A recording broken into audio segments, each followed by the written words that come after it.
Acts 22. Brothers and fathers, listen to the defense which I now make to you. When they heard that he spoke to them in the Hebrew language, they were even more quiet. He said, I am indeed a Jew, born in Tarsus of Cilicia, but brought up in this city at the feet of Gamaliel, instructed according to the strict tradition of the law of our fathers, being zealous for God, even as you all are this day. I persecuted this way to the death, binding and delivering into prisons both men and women, as also the high priest and all the council of the elders testify. From whom also I received letters to the brothers, and traveled to Damascus to bring them also who were there to Jerusalem in bonds to be punished. As I made my journey and came close to Damascus, about noon, suddenly a great light shone around me from the sky. I fell to the ground and heard a voice saying to me, Saul, Saul, why are you persecuting me? I answered, Who are you, Lord? He said to me, I am Jesus of Nazareth whom you persecute. Those who were with me indeed saw the light and were afraid, but they didn't understand the voice of him who spoke to me. I said, What shall I do, Lord?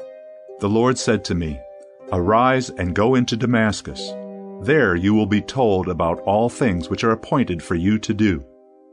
When I couldn't see for the glory of that light, being led by the hand of those who were with me, I came into Damascus.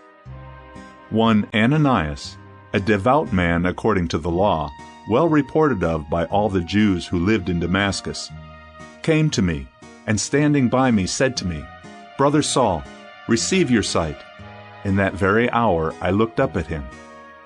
He said, The God of our fathers has appointed you to know his will, and to see the righteous one, and to hear a voice from his mouth.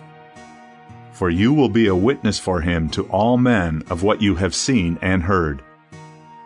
Now why do you wait? Arise, be baptized, and wash away your sins, calling on the name of the Lord. When I had returned to Jerusalem, and while I prayed in the temple, I fell into a trance, and saw him saying to me, Hurry and get out of Jerusalem quickly, because they will not receive testimony concerning me from you. I said, Lord, they themselves know that I imprisoned and beat in every synagogue those who believed in you. When the blood of Stephen your witness was shed, I also was standing by, and consenting to his death, and guarding the cloaks of those who killed him. He said to me, Depart, for I will send you out far from here to the Gentiles. They listened to him until he said that. Then they lifted up their voice and said, Rid the earth of this fellow, for he isn't fit to live. As they cried out and threw off their cloaks and threw dust into the air, the commanding officer commanded him to be brought into the barracks, ordering him to be examined by scourging, that he might know for what crime they shouted against him like that. When they had tied him up with thongs, Paul asked the centurion who stood by, Is it lawful for you to scourge a man who is a Roman and not found guilty? When the centurion heard it, he went to the commanding officer and told him, Watch what you are about to do, for this man is a Roman. The commanding officer came and asked him, Tell me, are you a Roman? He said, Yes.